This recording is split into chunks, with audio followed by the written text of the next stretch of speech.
Olá! Dentro da nossa disciplina de ginecologia e obstetrícia, o tema da aula é mecanismo e tipos de parto. O que é o mecanismo? É um conjunto de fenômenos passivos e ativos que o feto apresenta durante sua passagem pelo canal do parto. São eles a insinuação, a descida, a rotação interna da cabeça, o desprendimento da cabeça, a extensão, a rotação externa, a liberação do ombro e a liberação totalmente da criança. Parto normal. Há diferença entre parto natural e parto normal. O parto natural é aquele realizado sem intervenções, ou seja, é aquele que não é feita a episiotomia, a gestante não recebe medicações para estimular a contração, não recebe medicação para alívio da dor. O parto acontece por expulsão do próprio corpo sem qualquer alteração, sem qualquer ajuda. Esse parto atualmente tem sido muito solicitado pelas pessoas. Ele pode ser inclusive feito em casa, mas uma equipe de saúde deve sim acompanhar. Se houver alguma complicação, essa equipe presta assistência. Parto natural é parto normal. O que é o parto normal? É a saída do feto pelo canal vaginal, porém com algumas intervenções médicas. A gestante e o feto devem ser acompanhados pela equipe de saúde, momento em que é avaliada o bem-estar físico materno, verificando os sinais vitais, a palpação obstétrica, verificando inclusive as contrações, se o útero ele está retraindo ou se ele permanece dilatado. Realização do toque vaginal, entre outros. E o feto é avaliado através da ausculta dos batimentos cardiofetais, que é o BCF. Lembrando que tanto o bebê quanto a mãe, eles serão avaliados por profissionais diferentes. O bebê por um neonatologista ou pediatra e a mãe pelo ginecologista obstetra. Com a assistência de enfermagem na sala de parto normal. Posicionar corretamente a gestante, realizar a asepsia do períneo, avaliar o períneo, verificando a elasticidade. Caso não tenha, fazer a episiotomia. Após a retirada do feto, colocar o recém-nascido em contato com a mãe, pele a pele, clampear o cordão umbilical e esperar a dequitação da placenta. Avaliar o períneo, verificando se houve lacerações. Após a dequitação da placenta, o enfermeiro ou médico deve realizar as suturas, sempre observando a quantidade de sangramento e a contração uterina. Parto cesárea. É um procedimento cirúrgico realizado pelo médico e tem papel fundamental na obstetrícia moderna. Quando é bem indicado, pois reduz o número de morbidade e mortalidade perinatal e materna. A equipe de enfermagem deve estar atenta aos sinais vitais materno-fetais antes e após a anestesia, pois podem sofrer alterações. Lembrando que parto cesárea é sim um procedimento cirúrgico. Qual a assistência de enfermagem?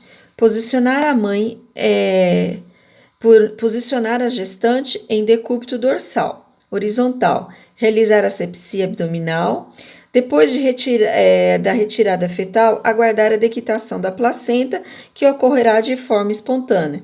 Inspecionar a placenta e lembrando de verificar a parte uterina, a parte fetal e o cordão umbilical, 2 artérias e uma veia. Observar o sangramento pós-parto, tanto da genitália quanto a incisão cirúrgica. Após a retirada do feto, colocar o recém-nascido em contato com a mãe pele a pele, clampear o cordão umbilical, estimular a deambulação precoce, iniciar o antibiótico terapia conforme prescrição Orientar a puérpera quanto aos cuidados de higiene dos pontos e cuidados gerais. Orientar a puérpera sobre a retirada dos pontos.